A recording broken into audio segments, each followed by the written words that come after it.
Vai abrindo sua Bíblia comigo aí no livro de Josué. Josué fica logo depois dos 5 primeiros livros da Bíblia, do Pentateuco. Vem o livro de Josué. Nós estamos vivendo esse ano uma palavra, uma direção de Deus para nós como igreja, como avivamento bíblico, que é vivendo em unidade. E às vezes parece que a unidade é só um detalhe, é só mais um detalhe. Viver em unidade, a gente sabe já que é importante, mas a gente acha que às vezes é só mais um detalhe, só mais um ponto. E esse ano eu creio que Deus quer chamar a nossa atenção e quer nos mostrar o quão importante é a unidade para quem anda com Deus. Aliás, em qualquer circunstância, mas principalmente para quem anda com Deus. Toda a nossa denominação, não só aqui, a nossa congregação aqui de São Caetano, o nosso campo, mas todo o avivamento bíblico está buscando, trabalhando e sendo ministrado por unidade no corpo de Cristo. E a gente vai aprender um pouquinho mais hoje com a vida desse cara incrível, que é o Josué. Josué, ele foi o sucessor, para quem não conhece, né? Acho que boa parte de nós já conhecemos, mas para quem não conhece, ele foi o sucessor de Moisés. Então, Deus libertou o povo de Israel da escravidão do Egito através de Moisés. E Josué foi treinado ali ao longo de todo o ministério de Moisés, sempre esteve junto. E essa passagem que a gente vai ler aqui, se você quiser abrir já no livro de Josué, capítulo 24, acontece algo interessante. E Moisés, nesse momento aqui, só para a gente entender esse contexto, Josué já estava com 110 anos. Então ele já estava no final da vida. Ele já tinha, Moisés já havia morrido, ele assumiu aquela posição de líder do povo de Israel, seguiu e fez uma obra tremenda, uma obra incrível, um homem guerreiro, um homem valente, um homem fiel a Deus, um homem de fé, um homem que é exemplo para nós em todos os sentidos. E nesse momento ele já estava com 110 anos, já estava prestes a subir aos céus, a voltar para Deus, enfim. Mas antes de deixar o ministério, antes de encerrar a carreira dele, ele faz algo muito interessante, que é o que a gente vai ler aqui. Então vamos ler capítulo 24, a partir do verso 13. Josué capítulo 24, a partir do verso 13. Diz assim: Eu lhes dei uma terra que vocês não cultivaram, e cidades que não construíram, as cidades onde agora habitam. Eu lhes dei vinhedos, olivais para alimentá-los, embora vocês não o tenham plantado. Portanto, temam o Senhor, sirvam-no de todo o coração. Lancem fora os ídolos que seus antepassados serviam quando viviam além do Eufrates e do Egito. Sirvam somente ao Senhor. Mas se vocês se recusarem a servir ao Senhor, escolham hoje a quem servirão. Escolherão servir os deuses aos quais seus antepassados serviam, além do Eufrates? Ou os deuses dos amorreus em cuja terra vocês habitam? Quanto a mim, eu e minha família serviremos ao Senhor. Portanto, respondeu, jamais abandonaríamos o Senhor. O povo respondeu, jamais abandonaríamos ao Senhor para servir outros deuses. Amém? Essa frase é bem famosa no nosso meio essa frase de Josué, que a gente vai ver que é muito além de uma frase, vai muito mais do que uma frase. E a gente já conhece, a gente cita, mas eu creio que o Senhor quer falar algo conosco sobre isso nessa noite.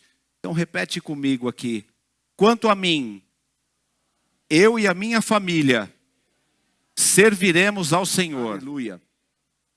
Moisés, ele já tinha aqui distribuído as terras, já tinha chegado na terra de Canaã com todo o povo de Israel, já estava habitando na terra de Canaã, já tinha distribuído as terras entre as tribos, enfim. Mas ele percebeu que antes de ele encerrar a carreira dele, ainda faltava algo muito importante. Ainda faltava reunir aquele povo, porque eles passaram por muitos problemas, né, ao longo dos 40 anos lá no deserto. Alguns ficaram pelo caminho, muita reclamação, murmuração, na saída do Egito até chegar à terra de Canaã. E foram muitas guerras, muitas perdas, muita dificuldade em todo o processo que eles passaram. Mas enfim, chegaram na terra de Canaã, e quando chegaram, continuaram as guerras ali, porque tinham que conquistar aquela terra. E agora, nesse momento aqui, no capítulo 24, já está tudo mais calmo. Muito ainda por se fazer, muito trabalho ainda para fazer, mas já estava calmo, já estava... a carreira dele estava sendo encerrada. E aí, ele reúne o povo para fazer uma renovação de aliança com aquele povo. Ele convoca o povo. É como se ele dissesse o seguinte, fala: gente, Deus tirou a gente do Egito, trouxe a gente até aqui. Não foi fácil, foi uma grande batalha, mas estamos aqui. Chegamos até aqui. Você pode fazer isso um paralelo com a tua vida? Hoje, no dia de hoje? Quantas guerras você passou? Quantas dificuldades? Quantas aflições? Quantas lutas? Quantas conquistas? Quantas perdas? Tudo que aconteceu na tua vida até hoje. Eu creio que esse é um momento específico que Deus quer ministrar com a gente aqui, com quem está em casa também ouvindo essa mensagem. Deus quer renovar a aliança conosco. Porque foram muitas guerras, muitas lutas, muitas dificuldades, bênçãos, mas agora é o momento de a gente dar aquela parada, não parar com os nossos desafios e o que nós temos a fazer, mas parar um pouquinho agora o nosso coração. Porque quando nós estamos em meio a lutas e conquistas e guerras, o nosso coração fica aflito, o nosso coração se dispersa. Nós temos momentos altos com Deus, momentos baixos, momentos de fé, momentos de frieza, momentos de reclamação, como esse povo tinha passado. Mas Deus tinha algo específico com o povo de Israel aqui nesse momento. Mas para que esse povo conseguisse alcançar o que Deus queria que eles alcançassem, eles precisariam ouvir Deus. E para que esse povo ouvisse Deus, eles tinham que renovar a aliança com Ele. Precisariam alinhar as situações, parar e fazer uma avaliação no coração de cada um.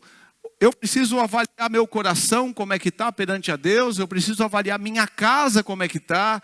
Eu preciso avaliar, enfim, o meu chamado. Vamos trazer para os dias de hoje. Eu preciso ver o meu chamado, o meu ministério. Eu preciso ver, enfim, minhas finanças. Eu preciso parar agora, porque eu já passei as primeiras guerras, as primeiras batalhas. Eu já cheguei em algum lugar.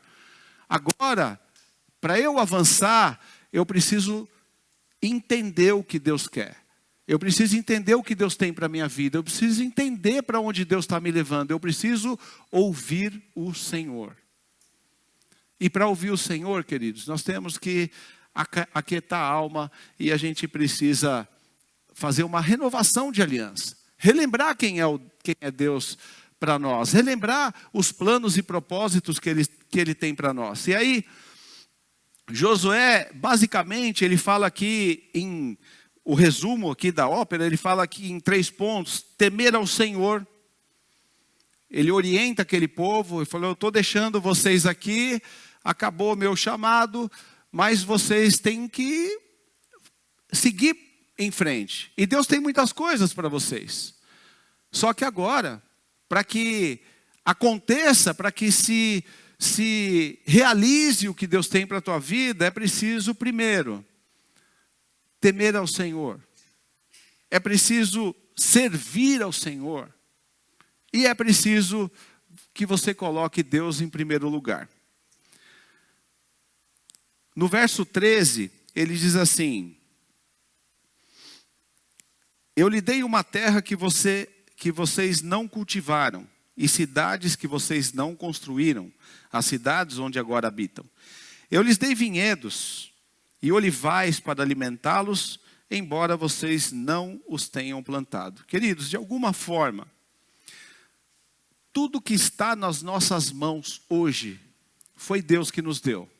Quem concorda com isso? Amém? Tudo que está na tua mão hoje, tudo bem, você trabalhou, claro, você é assim que funciona, né? Deus coloca desafios e a gente trabalha, busca aqueles desafios e Deus nos abençoa e as bênçãos vêm nas nossas mãos. Mas quem conhece a Deus, quem anda, talvez antes de conhecer quem é Ele, antes de andar com Deus, a gente possa até ter a arrogância de dizer que eu consegui com o meu braço forte, trabalhei muito, suei muito e consegui. Talvez por falta de conhecimento, de saber que Deus me deu saúde no mínimo para conseguir aquilo. Deus me deu oportunidades, Deus abriu portas, Deus me deu chances, enfim, de construir, de fazer o que eu fiz, seja lá o que for. Mas quem conhece a Deus não tem como pensar assim.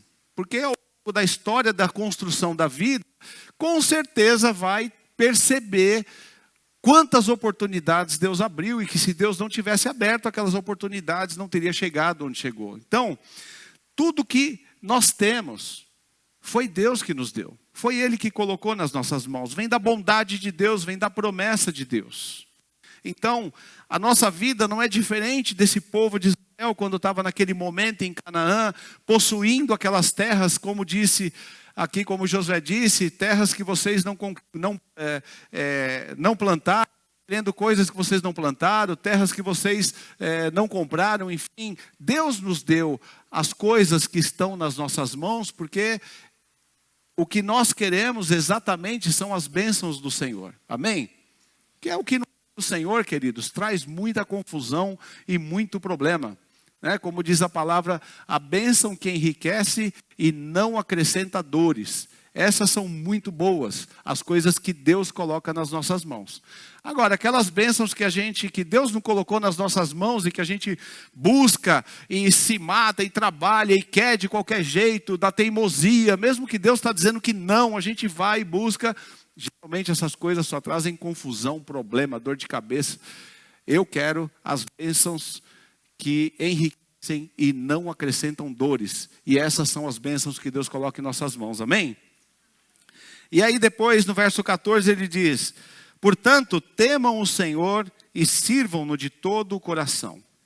Lancem fora os ídolos que seus antepassados serviram quando viviam além do Eufrates e no Egito. Sirvam somente ao Senhor. Também em paralelo aqui com o povo de Israel, ele nos chama aqui para que a gente deixe de lado, que a gente faça uma escolha. Aí você diz assim: não, mas eu não tenho mais ídolos, né? Imagina, estou aqui há tanto tempo já conheço a palavra, eu não tenho mais aqueles ídolos que eu tinha lá no altar, na minha casa, isso aí eu já abri mão, já não tenho mais. E nós sabemos, querido, que é muito além daquilo.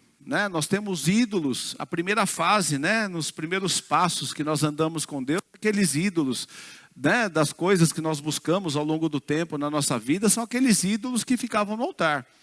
Mas e o altar do nosso coração? E o altar dos nossos sentimentos? E o altar dos nossos sonhos? E as coisas que nós não queremos abrir mão e que a gente faz questão de continuar lutando e brigando, mesmo quando Deus diz não. Para que a gente tenha uma renovação de aliança com Deus e para que a gente entenda esse tempo novo de Deus para as nossas vidas, esse tempo novo que Deus quer nos dar como essa parte do corpo de Cristo, que somos nós aqui, Avivamento Bíblico. Há uma bênção específica para nós com base na unidade, com base nesse tempo que nós estamos vivendo. mas precisa fazer um conserto, precisa fazer uma renovação de aliança. É momento, como eu disse, de parar e avaliar, fazer uma avaliação da nossa vida, para ver, será que eu estou livre dos ídolos? Será que o meu coração realmente é 100% do Senhor? Eu estou andando 100% no que Deus quer para a minha vida, no propósito que Ele tem, não tem nada, estou ocupando tempo com alguma coisa. Quem são os outros deuses ou os outros ídolos que eu carrego no meu coração? Ou que ocupam o meu tempo? Dinheiro, o orgulho, o egoísmo, os sonhos, ou talvez às vezes até o meu ministério,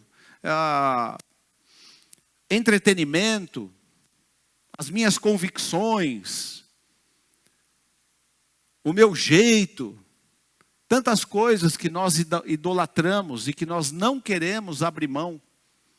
A gente não quer abrir mão, queridos, porque é muito mais fácil a gente culpar alguém ou alguma coisa pelos problemas das nossas vidas. Isso é muito comum, inclusive em casais. A culpa é sempre do outro. Eu sei que eu não sou. Isso é uma coisa mais comum em todos os aconselhamentos que a gente faz com casais. É a coisa mais comum de se ouvir em todos.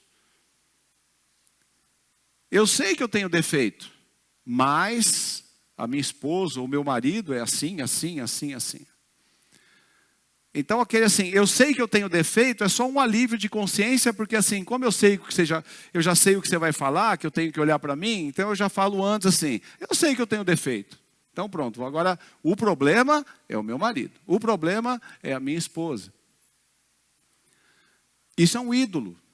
Isso é algo que a gente segura na nossa vida, segura no nosso coração e que bloqueia bênçãos para as nossas vidas. Deus quer tratar, Deus quer abençoar, Deus quer desembaraçar, mas Deus está nos chamando para arrancar dos nossos corações todos os ídolos, mãos limpas e coração puro. Amém?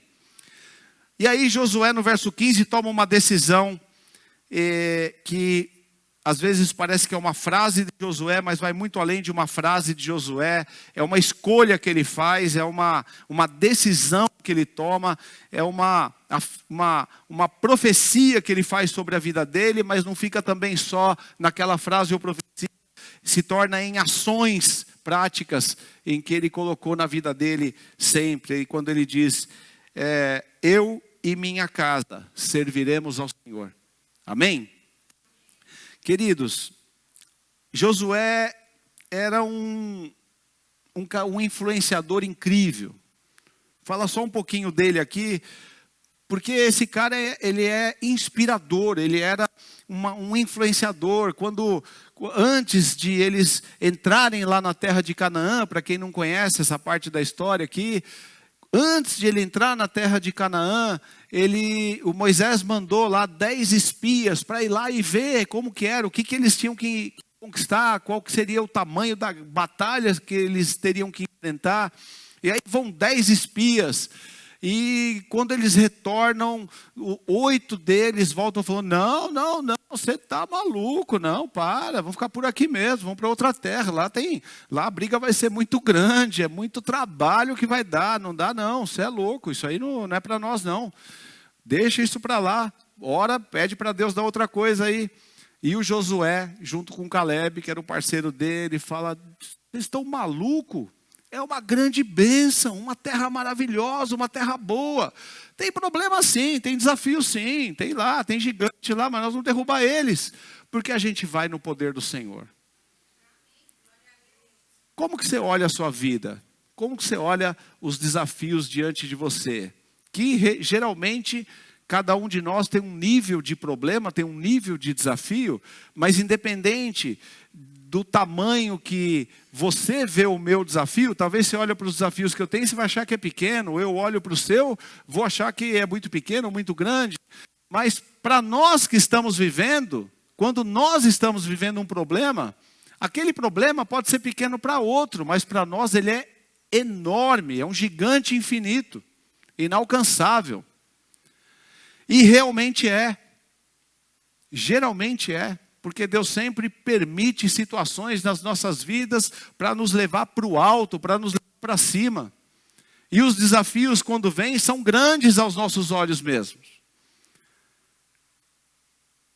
Agora, se a gente olhar para aquele desafio, olhando para o nosso braço, olhando para a nossa força, então a gente vai ficar igual os 8 espias e vai falar, não dá não, deixa isso para lá, isso não é para mim. Agora, se a gente olha com essa inspiração de Josué, a gente vai falar, olha, realmente é grande. Essa daí eu não esperava não. A bucha é gigante, mas eu vou na força do Senhor. Deus é comigo. Meu Deus é soberano sobre todas as coisas. Amém? E era assim que Josué olhava. Josué se posicionou, foi exemplo a ser seguido, se comprometeu com a verdade. E apesar das inclinações do povo em desobedecer, Josué continuava firme e seguia. Ele queria garantir que o povo seguisse aquela aliança. Ele estava terminando a carreira dele, ele queria garantir que o povo seguisse. E aí ele propõe para o povo uma renovação da aliança em unidade. O que ele propõe para o povo era que todo aquele povo tivesse um posicionamento. Ao longo do ministério dele, eu imagino que, influenciador como ele era, um exemplo como ele era, ele devia estar toda hora falando lá com os soldados dele, com aquele povo todo, olha, se acerta com Deus, anda com Deus, se firma com Deus, fica firme com Deus.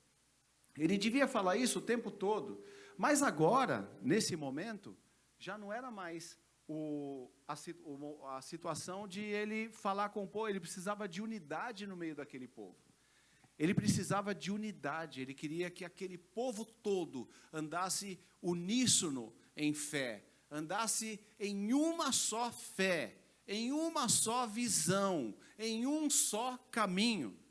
Você já imaginou isso? Vamos imaginar? Imagina só a gente aqui, vamos imaginar nós aqui, nesse tempo. A gente aqui vivendo, a gente tem uma definição aqui, e a gente resolve andar, todos nós, em uma única visão. Verdadeiramente em uma única visão. Valeu, Senhor. Em uma única visão, todos nós. Nós temos uma única visão, a nossa fé em Cristo, a salvação, está tudo bem. Mas eu estou falando muito além disso, eu estou falando de uma unidade de coração. Se todos nós, a gente se empenha e decide e a gente resolve todos caminhar em uma visão, em unidade, todos nós buscando a mesma coisa, seguindo um comando. Vocês já imaginaram aonde a gente chegaria? O que aconteceria com a gente aqui? O que Deus faria no nosso meio, com um povo do tamanho que nós somos, em unidade verdadeira de coração, queridos? Nós vivemos algumas coisas parecidas com isso no passado. Quem se lembra aqui dos Filhos da Paz? Quem se lembra? Os Filhos da Paz, nós nos juntamos aqui, praticamente toda a igreja, não dá para falar que foi toda a igreja, mas foi a maior parte da igreja, e a gente se juntava aqui todos os... acho que, se não me engano, acho que era sábado, né, que a gente fazia. Todos os sábados nós nos reuníamos aqui, a gente ficava um tempo aqui orando, e depois a gente saía em grupo, se eu não me engano, de 4 pessoas, e mapeamos São Caetano inteiro, mapeamos todos os bairros, e a gente ia de casa em casa, batendo nas portas e anunciando, é chegado o reino de Deus na sua casa, e profetizava e fazia oração por aquelas pessoas, e foi um movimento tremendo, muitas pessoas se converteram, se batizaram naquele tempo. Nós nos movemos em algum momento da nossa vida aqui, eu não lembro exatamente o ano, mas nós colocamos uma meta de batismo, um ano antes, fala, esse ano nós vamos batizar 60 pessoas, e aquilo foi uma coisa de Deus, porque a igreja inteira se moveu, e começou todo mundo a trabalhar nesse propósito, em uma visão, em unidade, e todo mundo trabalhando e orando por isso, juntos. E no final do ano nós batizamos 60, passou um pouquinho até, né? passou aí alguns, foram até mais de 60 pessoas que nós batizamos naquele ano. Então, queridos, nós fizemos uma vez um desafio tremendo de levar, de fazer uma viagem para a Índia, e quase ninguém daquele grupo, na época, tinha condição financeira de fazer uma viagem para a Índia. A maior parte, inclusive, eram jovens, que não tinham condição de bancar uma viagem dessa, e nós, ao longo de, eu não lembro, 1 ou 2 anos de trabalho, fomos em 25 pessoas, se eu não me engano, 25 ou 26 pessoas, fomos para a Índia, e ficamos 20 dias na Índia, passamos ainda pela Itália. Unidade, a igreja toda se moveu naquele projeto. Então, a unidade, queridos, ela tem um poder que nós não temos ideia. Nós conhecemos aquela passagem da Torre de Babel, em que aquele povo, fazendo algo que Deus não mandou fazer, Deus nem tinha mandado fazer aquilo, construir lá a Torre de Babel, mas a unidade deles gerou tanta força, tanta motivação, que Deus teve que intervir, porque aquilo não estava nos planos e propósitos de Deus. Então Deus teve que intervir, porque eles iam conseguir o que eles estavam planejando, por causa da unidade que eles tinham. Então, eu creio que um dos pontos que Deus quer trabalhar com a gente, queridos, é a unidade nesse tempo de renovação de aliança, de a gente parar a nossa vida e fazer uma autoavaliação, avaliar mim mesmo, avaliar meu coração diante de Deus, avaliar meus pensamentos, meus sentimentos, o que eu tenho feito, avaliar minha casa, minha família, meu casamento, sabe, adequar para seguir nesse caminho de unidade, porque Deus vai fazer grandes coisas no nosso meio. O povo aceitou. No verso 24 diz assim: o povo disse a Josué: serviremos ao Senhor nosso Deus e obedeceremos somente a Ele. Naquele dia, Josué fez uma aliança com o povo em Siquém e lhes deu decretos e estatutos para obedecerem, e o povo em unidade seguiu. A importância da unidade, queridos. Unidade é uma chave para as nossas vidas. A unidade é uma chave importantíssima que abre muitas portas. Esse exemplo, essa analogia é bem comum, a gente ouve aí em todo lugar, mas, por exemplo, se nós estamos aqui todos juntos, e isso não é unidade, nós estamos juntos. É como uma tigela cheia de morangos, os morangos estão lá, estão juntos. Agora, quando você pega aquele morango e amassa todo ele, vira uma massa só, vira lá uma pasta, então agora aquilo tem unidade. Todos têm o mesmo sabor, não tem um mais azedo, nem um mais doce, todos têm o mesmo sabor, porque virou uma massa só. A unidade, ela é muito além de andar junto, a unidade é muito além de estar juntos. A unidade, ela significa o seguinte: olha, eu entendo dessa forma, você entende de outra forma, porque nós todos temos cérebros, nós somos diferentes, Deus criou cada um de nós de forma diferente, nós pensamos de forma diferente, e tudo isso é normal, está tudo bem, é assim que funciona. Agora, a unidade, ela vai acima da forma como eu penso ou que eu entendo, pela unidade, pelo propósito maior. Então, nós nos unimos em uma só visão, em uma só fé, em uma só caminhada. Estão entendendo, queridos?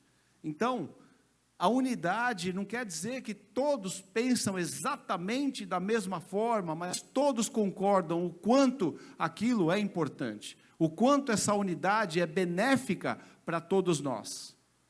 Em nome da unidade, em nome da busca do que Deus tem para nós, então, eu coloco essa visão de unidade acima até do que eu mesmo, de alguma forma, posso discordar.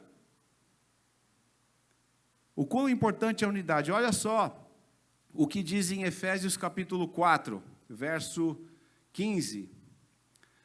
Até que todos alcancemos a unidade que a fé e o conhecimento do Filho de Deus produzem, e amadureçamos, chegando à completa medida da estatura de Cristo. Então, não seremos mais imaturos como crianças, nem levados de um lado para outro, empurrados por qualquer vento de novos ensinamentos, e também não seremos influenciados quando nos tentarem enganar com mentiras astutas. Quando nós não andamos em unidade, nós às vezes, corremos o risco de sermos levados, porque nós estamos juntos, mas não estamos em unidade na mesma visão.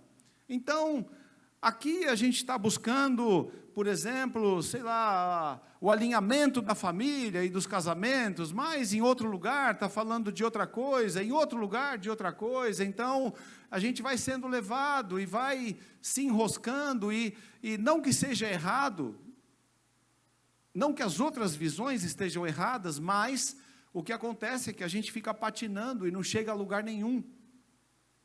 Quando nós estamos na mesma visão e na mesma unidade, buscando na mesma fé, buscando a mesma coisa, nós não ficamos parados ou enroscados, nós avançamos, nós andamos, nós caminhamos e seguimos em frente. Jesus disse em João 17, que é inclusive o verso tema, disse assim: a minha oração é que todos eles sejam um, como nós somos um. Como tu estás em mim, Pai, e eu estou em ti. Que eles sejam em nós, para que o mundo creia que tu me enviaste. Eu dei a eles a glória que tu me deste, para que sejam um, como nós somos um. Eu estou neles e tu estás em mim. Que eles experimentem a unidade perfeita, para que todo mundo saiba que tu me enviaste e que os ama tanto quanto me amas.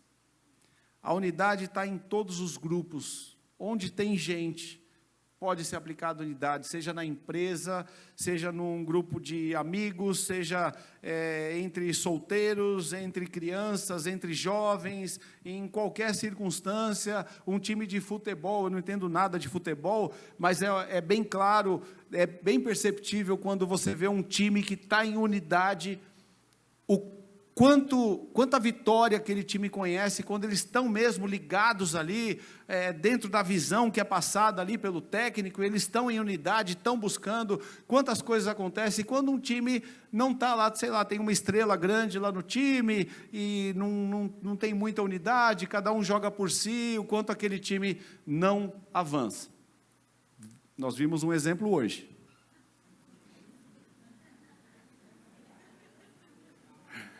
Então, o quanto é importante, queridos, a unidade em qualquer esfera da sociedade. Qualquer esfera da sociedade. Agora, muito mais, muito maior, muito mais importante é a unidade quando nós estamos falando de vida com Deus. Porque aí a nossa unidade já é muito mais além de unidade entre nós. Aí a gente está falando da unidade com Deus. Porque se nós tivermos uma visão nossa do que fazer, então a gente vai se tornar como a Torre de Babel e vai ter Deus lutando contra nós. Mas se a nossa visão, se a nossa unidade estiver na mesma linha, em unidade com a visão de Deus, queridos, aí ninguém segura. Aí não tem para ninguém. Agindo Deus, quem impedirá? Amém? Se você tiver em unidade na tua casa, se você tiver em unidade na tua família, se você tiver em unidade com a tua esposa, se você tiver em unidade com seus pais, se você está em unidade, e essa unidade está debaixo da orientação, da vontade boa, perfeita e agradável de Deus, ninguém segura, porque Deus vai agir, e quando Deus age na tua vida, ninguém pode impedir. Não tem trevas que possam impedir.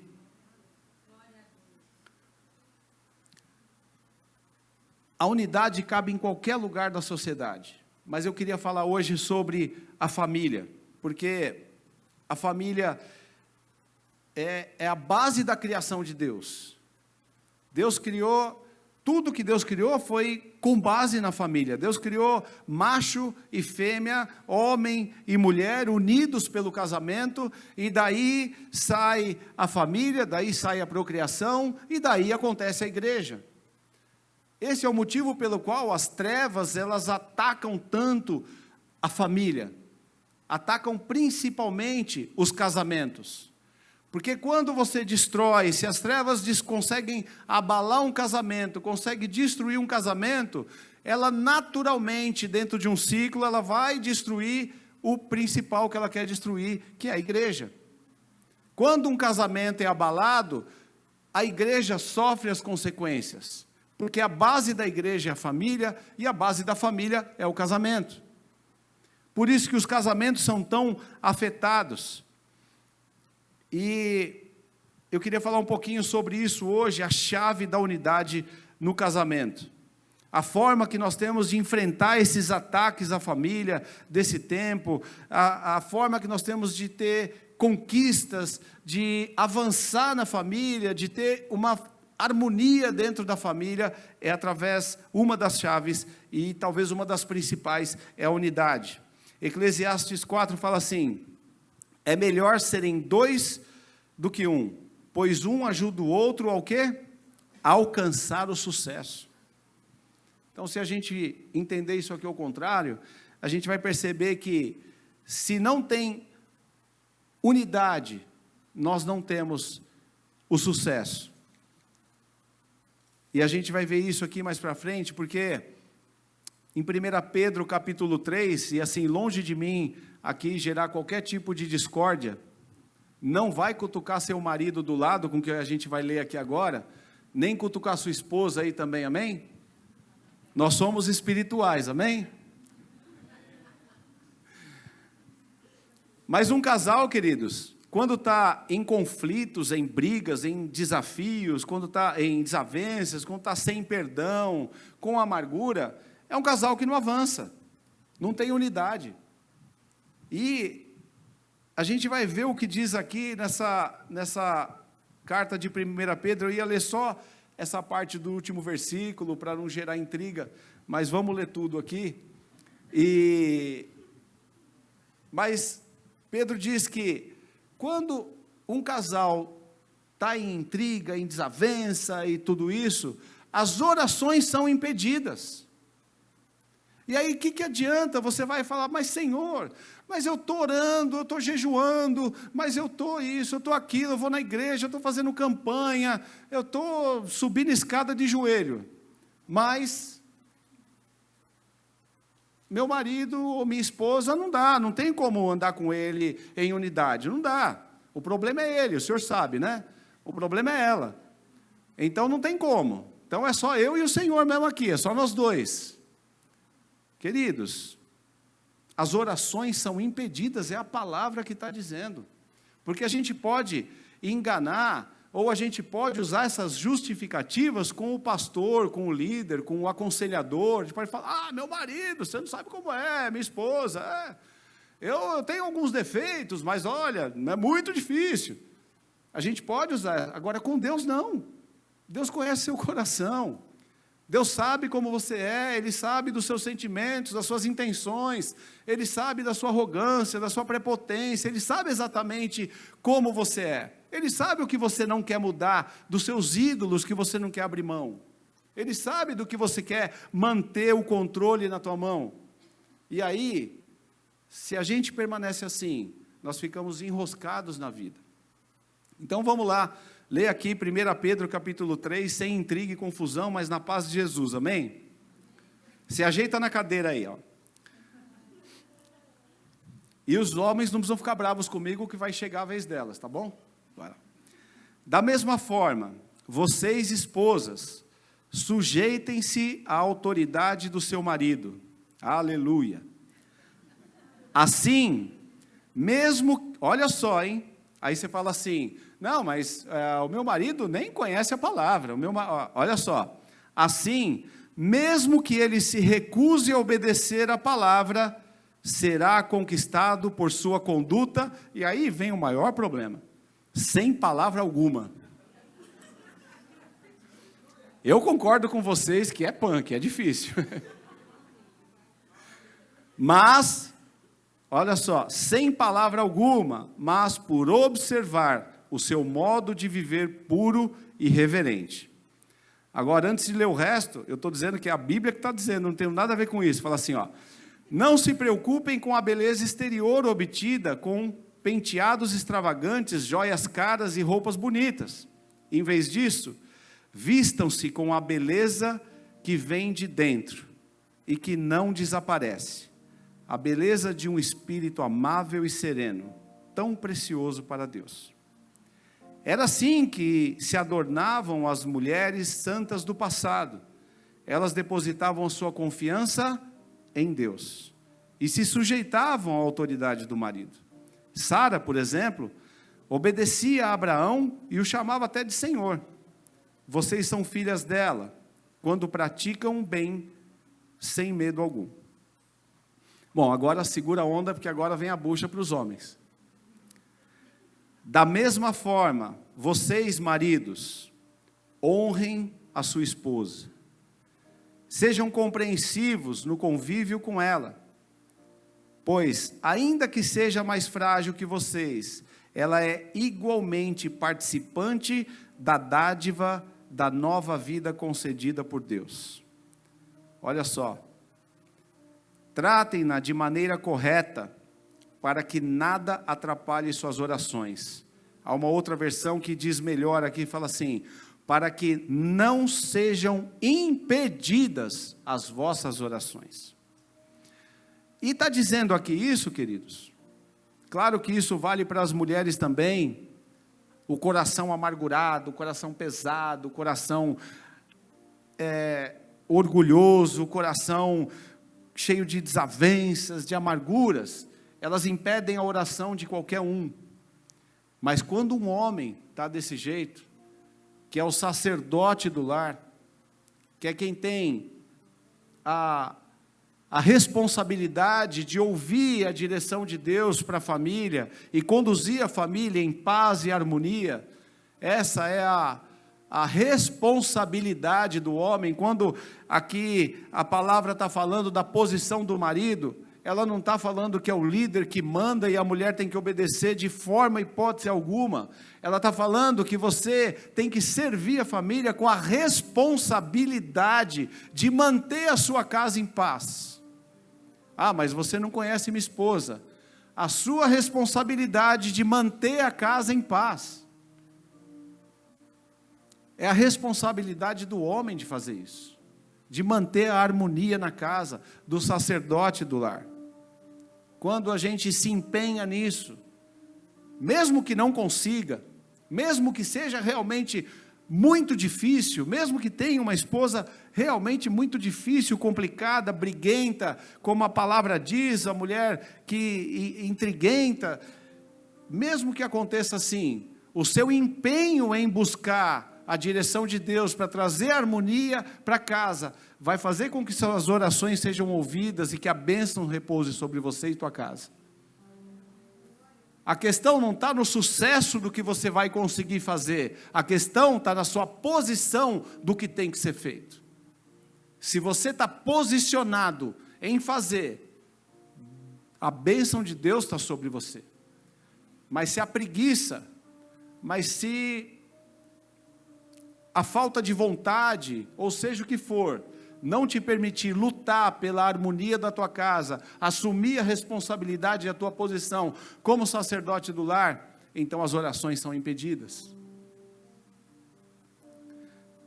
A nossa responsabilidade é de blindar o nosso casamento, de blindar a nossa casa, que o mundo trabalha tanto para destruir. Investir na comunicação saudável, investir em oração juntos, investir em transmitir paz e segurança para os filhos. Amós, capítulo 3, fala assim, capítulo 3, verso 3, diz assim, acaso duas pessoas podem andar juntas se não estiverem de acordo? Não tem coisa pior, queridos, do que um casal em desacordo. Pode prestar atenção ao seu redor para você ver. Os casais que andam em desacordo, brigando, não saem do lugar, não avançam, não conseguem sair do lugar, em nenhuma área da vida, porque não tem a bênção de Deus, na falta de unidade, na falta de comprometimento um com o outro, na falta de de ser complacente um com o outro, de cumplicidade. Um casal unido gera um ambiente saudável. O casal, quando está em unidade, ele gera um ambiente saudável, saudável para o casal, saudável aos filhos, transmite segurança, transmite paz para os filhos, e é um lugar onde o Espírito Santo se sente à vontade para agir, para conduzir, para falar e para ser ouvido. Deuteronômio capítulo 6 faz um resumo do nosso posicionamento, porque parece isso tudo quando a gente está vivendo problemas no casamento, na vida, na família, enfim, falta de união. Por onde começar? Sei nem por onde começar. Você não sabe como está a minha casa. Por onde eu começo? Começa por Deuteronômio 6, queridos. Diz assim, 6 verso 5, fala: ame o Senhor, o seu Deus, de todo o seu coração, e de toda a sua alma, e de toda a sua força. Guarde sempre no coração as palavras que hoje eu lhe dou. Repita-as com frequência a seus filhos. Converse a respeito delas quando estiver em casa, ou quando estiver caminhando, ou quando se deitar e quando se levantar. Josué seguia isso à risca.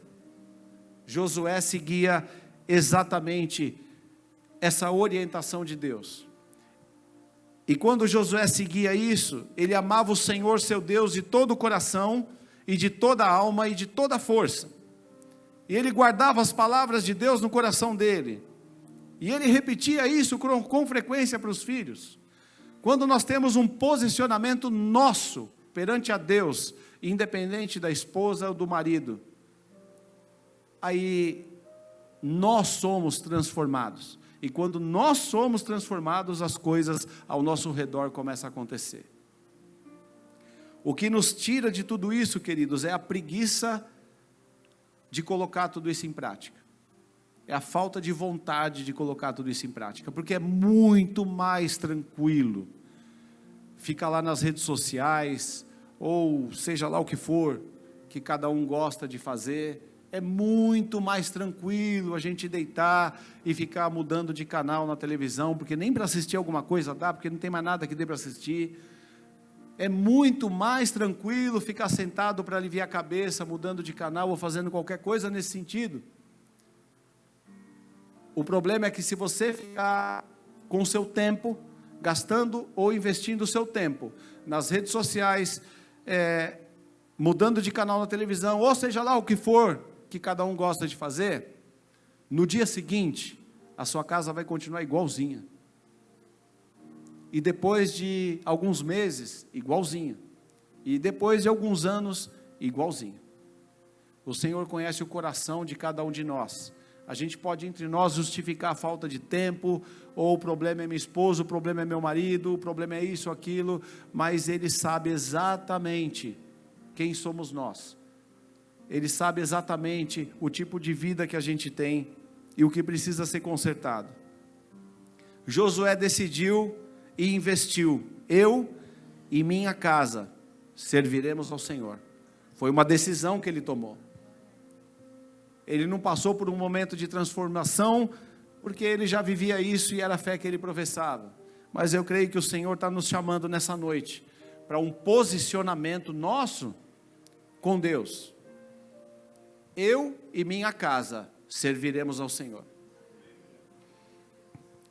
Eu creio que é um tempo de nós tomarmos essa decisão que Josué tomou, de renovação de aliança, de decisão, definição de ações diárias, de perseverança nessa decisão. A bênção de Deus vai repousar sobre nossas famílias, querido, mas precisa ter uma posição. Precisa ter uma posição, precisa ter um start, precisa ter sair do lugar. Se a gente está fazendo a mesma coisa, não vai mudar nada, precisa de um posicionamento, uma posição nossa, de cada um de nós, de unidade com Deus, é o que Deus quer, um posicionamento. Eu tenho certeza, não tenho dúvida, porque eu não sou diferente de ninguém, eu sou igual a todos nós aqui, e eu percebo que quando eu paro e me autoavalio e coloco e invisto tempo no que deve ser investido tempo, os meus ouvidos se abrem para o Senhor. Não quer dizer que o Senhor começa a falar, porque Ele está sempre querendo falar no seu coração, te orientar, te dar direção. Mas a gente está distraído com alguma coisa. E quando a gente abre o nosso ouvido, a gente começa a ouvir Ele falar. Começa a receber dEle, começa a ser atraído por Ele. E aí, no começo realmente é difícil, mas ao longo do tempo, você percebe que é muito melhor gastar um tempo e viver um tempo na presença dEle, do que fazendo qualquer outra coisa, seja lá o que for, ainda que seja muito boa. Há tempo para todas as coisas, tem tempo, para quem gosta muito, tem tempo para ficar nas redes sociais sim, tem tempo para assistir televisão, tem tempo, mas e o tempo dEle, e o tempo do Espírito Santo, e o tempo do seu Deus? E o tempo do Deus que ao longo da sua história, como você disse no começo, já fez tantas coisas aqui para a tua vida? E o tempo para Ele, ouvir Ele. Mateus 18 diz assim: eu lhes digo a verdade, o que vocês ligarem na terra, terá sido ligado no céu, e o que desligarem na terra, terá sido desligado no céu. Também lhes digo que, se 2 de vocês concordarem aqui na terra a respeito de qualquer coisa que pedirem, o meu Pai no céu os atenderá. Pois onde 2 ou 3 se reúnem em meu nome, eu estou no meio deles. Olha que coisa linda de unidade, gente. Deus falando da unidade, do poder que tem na unidade. Se vocês ligarem na terra, tudo que vocês ligarem na terra será ligado no céu, e o que vocês desligarem na terra terá sido desligado no céu. Se 2 de vocês concordarem aqui na terra a respeito de qualquer coisa e pedirem, o meu Pai do céu os atenderá. Vocês já imaginaram? Um casal em unidade, tenta olhar para a tua casa, imagina a sua casa, se ainda não chegou nesse nível de unidade, a sua casa realmente tem os problemas que acontecem, e vão acontecer sempre. Uma hora é financeiro, outra hora é na saúde, e por aí vai. Mas na hora que vem aquele problema, você em unidade, com o casal em unidade, e os filhos em unidade, orando por aquele problema, realmente orando. Eu não estou falando daquela oração do fim da noite, eu estou falando em unidade mesmo, declarando, profetizando a palavra sobre a situação que você está vivendo, declarando a palavra, profetizando, e em unidade, ouvindo o que um fala. Deus falou para mim tal coisa, é mesmo, nossa, Deus falou para mim também, então peraí, então Deus está querendo dizer isso aqui, e a família junto, entende o caminho a seguir. Queridos, essa unidade, ela deixa a igreja mais forte, deixa a igreja tão forte como os montes Sião, que não se abalam e permanecem para sempre. Vamos ficar de pé, queridos?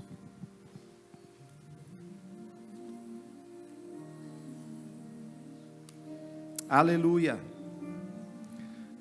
O Senhor está nos chamando para renovar essa aliança de unidade. Aliança da unidade. A gente vai ouvir falar muito, a gente está falando da unidade aqui na família, mas há vários outros tipos de unidade em vários outros lugares, e a gente vai ouvir bastante disso, mas eu queria que você olhasse para a tua casa agora e avalie o teu casamento, a tua casa, e vê se tem unidade. E se já tem unidade, que nível está essa unidade? É possível melhorar essa unidade?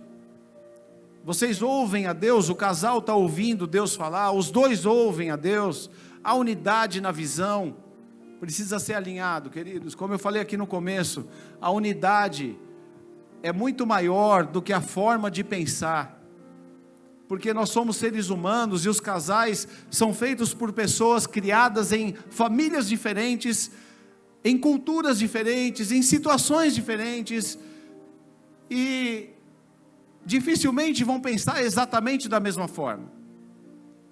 Mas quando um casal que pensa diferente, começa por amor a Deus, pela unidade do casamento, em nome da unidade, começam a definir um caminho, uma fé, uma visão, cumplicidade, um cuidar do outro, um amar o outro. Quando um casal entra nessa unidade, meu irmão, não tem situação ou desavença que resista, não tem trevas que permaneça, as portas começam a se abrir. Aleluia. Olha, esse verso de 1 Pedro 3, o verso 1, está falando para as esposas, mas isso vale para os maridos, vale para qualquer um de nós, e fala assim, a parte B aqui do versículo, assim, mesmo que ele ou ela se recuse a obedecer a palavra, será conquistado por sua conduta, sem palavra alguma, mas por observar o seu modo de viver, puro e reverente. Ninguém resiste a um coração manso e humilde. Amém, queridos?